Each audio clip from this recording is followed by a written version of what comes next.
For my 52 weeks worth of strategies to write, publish, and sell your book in a year and 52 weeks.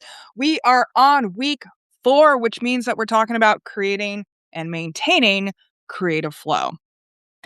This week, we're going to start preparing the necessary self support practices that will enable you to reach and maintain your creative flow with consistency. We've all heard of writer's block and the mercurial nature of muses. So, for the next 4 weeks, yes, 4 weeks, we are going to be setting up the lifestyle structures that will make the amorphous, subjective, creative process much more reliable and subjective. Some are reliable and objective. Some people are inclined to skip this part. However, at least go through the overview that I'm going to explain this week, because these are support practices that you will need at some point in the creative process as you are not only writing your book, but producing and selling your book as well. There are very key habits and activities and time investments that help us navigate this stressful journey of writing, publishing, and selling a book a lot easier.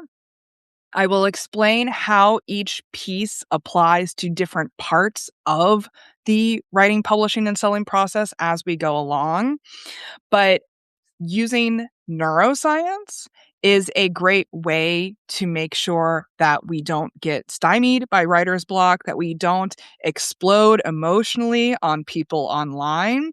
I know so many different authors and writers who let their emotions get the best of them when they are interacting with people online. You are going to get bad reviews. You are going to get haters and trolls and other people who just don't like you along the way, because becoming an author automatically means that you are a public persona, you are a public figure. And there are people out there that are just not going to vibe with what you're putting down. That is just a fact of reality. And so having these self-support activities, self-support structures in place helps us navigate those murky waters better. When you are looking for inspiration, when you are looking for motivation, when you are looking for friends in this process, these self-support structures and activities will behoove you 10 times over. I first discovered the Healthy Mind Platter. That is the neuroscientific tool that we are going to be using in this process. It is a research-backed framework from the Neuroleadership Institute, and I first discovered it when I was working as a director of business development for a dog walking and training company. I was doing a lot of research into leadership skill development for the management team at the time, and I was honestly kind of disappointed by some of the leadership advice that I was finding out there, because it was anecdotal, observational, and usually from the point of view of privileged perspectives.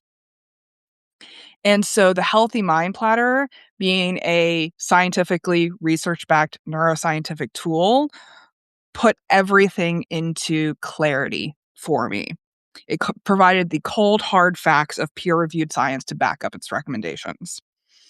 Through years and years of analyzing fMRIs and other brain studies, psychological studies, the Neuroleadership Institute has created the Healthy Mind Platter to represent 7 areas of your life that should be prioritized for optimal brain functioning. Optimal brain functioning is going to lead to optimal productivity, optimal innovation, optimal creativity, all of these things we need as we write, publish, and sell our books.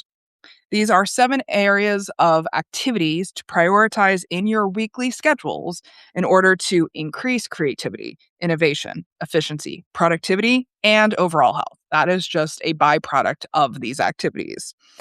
Each of these activities is essential for optimal brain performance and absolutely necessary for creatives of all types. You need these activities in order to create at your best and meet your deliverables and enjoy the process as well. We are not trying to stress ourselves out, because the situation at hand is always going to be full of pressure and stress anyway. So these are the activities that we can use to combat that.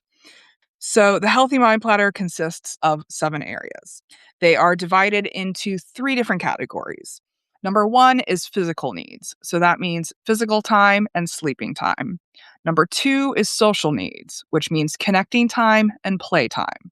Number 3 is cognitive needs, which is downtime, time in, and focus time. All of those 7 areas should be prioritized in your weekly schedules in order to facilitate optimal creativity, optimal production, optimal performance.